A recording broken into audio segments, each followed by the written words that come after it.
Hi, my name is Naya Patterson, and today we are going to be discussing my findings from my first hack, which was hacking into the CYB-610 machine. Definitely just gonna go through an overview of my findings, the commands I used while performing the lab. Definitely, we're going to be discussing flaw hypothesis methodology, which is the methodology we'll be using for our analysis, our vulnerability analysis based off of the findings from my research, and definitely, yeah, diving into the type of vulnerabilities I've discovered along the way. Alrighty, let's get started. Alrighty, so first command I used was a basic ping sweep command that Nmap has, and that's just running nmap and then putting the network IP address. So simply putting the 192.168.56.0 network that I was using to connect my Kali box and my CYB-610 machine to the same network so we could run these commands on. From this command, the results spit out all of the machines that it found online and their IP addresses. And it was essentially a process of elimination to figure out which IP address belonged to the CYB-610 machine. And so you could look through each one of them and you would essentially find that the only other machine that was running Linux and not another version of VirtualBox or an OS version of VirtualBox, you can make a pretty good guess that the IP address 192.168.56.110 was the CYB-6 machine. So we could move forward in our analysis and trying to find more information about this machine. Next command that I decided to run was going to be the operating system check command, and that is by using nmap space switch capital O for operating machine, and then we want to put that target IP address for the CYB-610 machine, which is that 192.168.56.110 IP address. And then from this command, we received the following results. We were able to discover that our CYB-6 machine was running Linux. The version of Linux was 2.4 and it had .x, so we don't know that specific version after the 2.4, but at least gives us a little bit more information and confidence in what we found about the machine itself. Next command is going to be one that scans the machine and targets to figure out which of the top 30 ports or most popular 30 ports does this machine have open. So definitely this was a helpful one. It's basically spit out this entire list that's highlighted in white of all the top 30 ports and whether they were open or closed. So it definitely gave us some ports to look at that we can kind of move forward with, but definitely what we see off the bat is SSH is open, HTTP, HTTPS definitely are going to be ones that we would want to explore, especially port 80 for HTTP. So definitely it gives us some confidence there. But yeah, I kind of wanted to move forward with this next command and the one after it that I'll explain just by confirming the ports that I found from that top 30 list, just to make sure those were still the ports that were open. So yeah, so I decided to run a command that I found that's called the Xmas command or scan that essentially takes TCP packets and it will send it to the target machine, so our CYB-6 machine. And what it does is if it receives no response at all from specific ports, then it knows those ports are open. And if it does receive a response, then it knows those ports are closed and thus gives us the results here. So yes, we see all of the ports and even one more towards the bottom that wasn't in that top 30 list that was resulted from this scan. So definitely we can feel a little bit more confident about what we're finding here.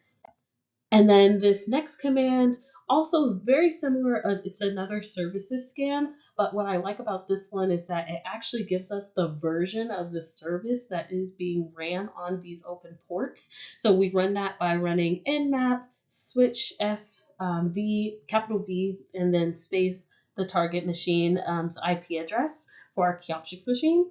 and we were able to get the following. So definitely very interesting what we're running for particular versions. This is going to really help our analysis that we will discuss a little bit later, just in regards to what um, information we can find based off of the specific versions of certain protocols that are being ran and what vulnerabilities might already be known about those particular service versions. So definitely this was a very, very helpful command, and its results were very helpful to me.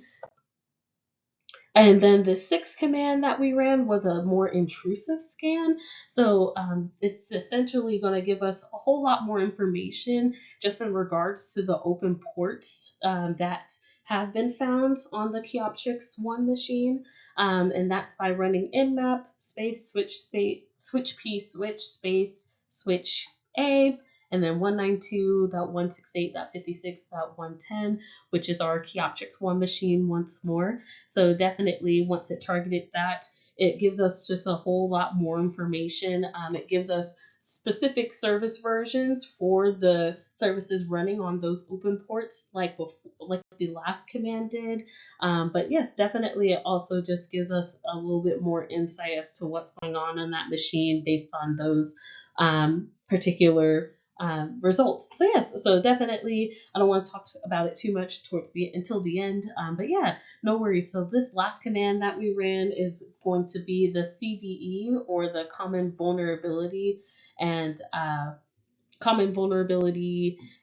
Exposures detection scan. So this one was pretty cool to me that I was researching on. It actually gives very, very helpful information once it runs. It takes a couple minutes to run, but definitely it spits out basically the particular vulnerability code, or that MITRE code from the vulnerabilities list that we can research upon based off of the services running on those open ports.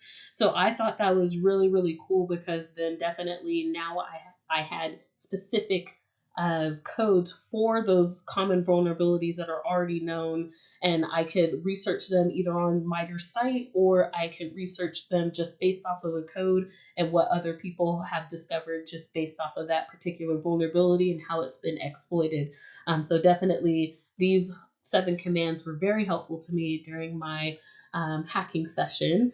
So now we're going to get into flaw hypothesis methodology.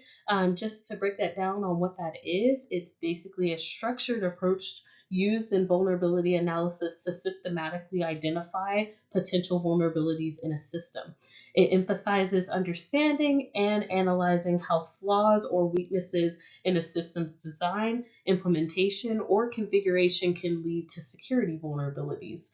So from all of the results that I received, I went ahead and made the hypothesis about the flaw hypothesis about the Kioptrix machine, that says the Kioptrix machine has multiple exploitable vulnerabilities due to outdated services and weak configurations.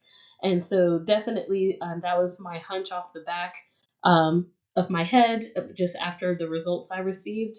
And then I moved forward with researching 2 specific vulnerabilities that were discovered based off of the scan results.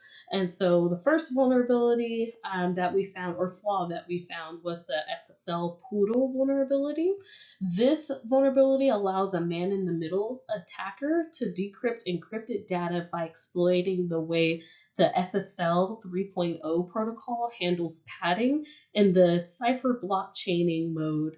And then what we found usually is the root cause of this particular vulnerability is that the non-deterministic CBC, or cipher block chaining padding used in the SSL protocol is usually the cause of this.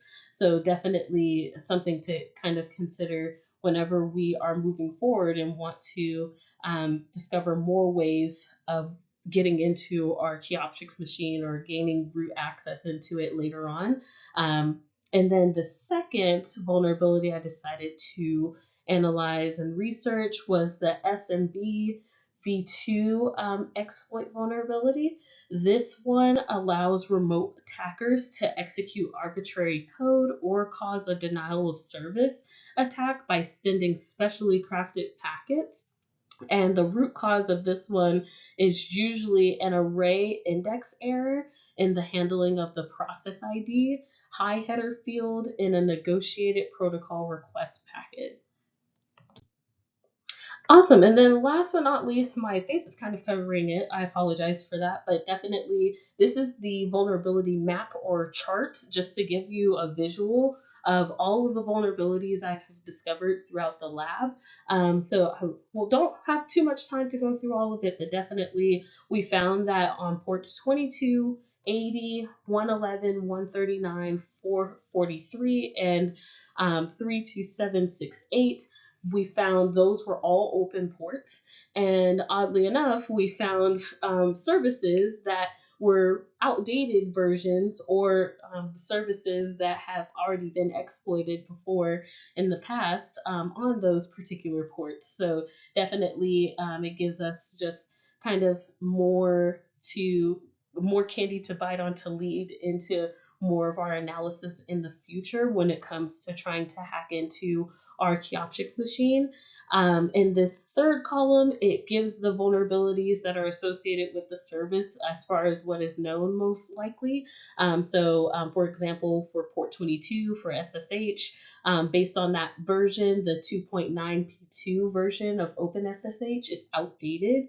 And then based on research, we found that the protocols hosting that service is very insecure, and then so thus lacks support. And then also there are many and several known issues with OpenSSH in that specific version, in particular. So definitely, that fourth column just gives a little bit more of a description of the particular vulnerabilities found associated with those services on each of those ports. The first couple, we found there were outdated versions of those particular protocols and services that could leave them vulnerable. And then as we kind of go down the list, there are more more intricate vulnerabilities that are associated with them. So, for example, port 443 for HTTPS. Definitely, the version of Apache is outdated, but then also it has been vulnerable to cross-site scripting injection, and then logjam, the Poodle vulnerability that we had spoken about from our research. And then it has expired SSL certificates. So definitely, just kind of describing those particular vulnerabilities as potential attack vectors for when we go and try to hack that box later on. So definitely in this last slide are just my references for when I researched the particular two flaws or vulnerabilities. But yes, other than that, this is the end of this video. Thank you so much for your attention, and I'll see you in the next one.